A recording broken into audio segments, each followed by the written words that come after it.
আসসালামাইকুম। মাতৃভূমি heart care থেকে সরাসরি লাইভে যুক্ত হলাম।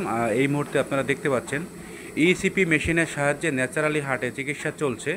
যাদের হার্টের পাম্পিং ক্ষমতা কমে গেছে বা যাদের হার্টের ব্লক আছে, তারা কোনো ধরনের কাটাছেঁড়া বা রিং বসানো ছাড়াই অত্যাধুনিক ইসিপি এবং বিসিটি ব্লাড ক্লিনজিং থেরাপির মাধ্যমে চিকিৎসা নিতে পারবেন।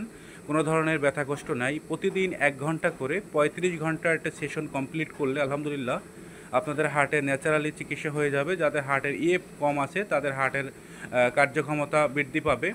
পাশাপাশি লাইফস্টাইল চেঞ্জ করবেন, খাদ্যাভ্যাস পরিবর্তন করবেন, তাহলেই আপনার হার্টের পরবর্তীতে আর কোনো সমস্যা হবে না। এই ইসিপি মেশিনের পাশাপাশি আমরা একটা বিসিটি চিকিৎসা দিই, যেটা স্যালাইনের মাধ্যমে মেডিসিনটা ইউজ করা হয় পেশেন্টের শরীরে। ওখানে যাদের হার্টে ব্লকেজ আছে, ব্লকেজটা কমাতে বিসিটিটা কার্যকারিতা হয়। যদি কারো প্রয়োজন হয়, এনজিওগ্রাম এবং ইকো রিপোর্টের উপর নির্ভর করবে চিকিৎসাটা কিভাবে হবে, ইসিপি মেশিন না বিসিটি স্যালাইনের মাধ্যমে। তা যাদের হার্টের ব্লক আছে তারা অবশ্যই মাতৃভূমি হার্ট কেয়ারের সাথে যোগাযোগ করবেন। অপারেশন বা রিং বসানো ছাড়াই হার্টের চিকিৎসা করা হয়। ধন্যবাদ।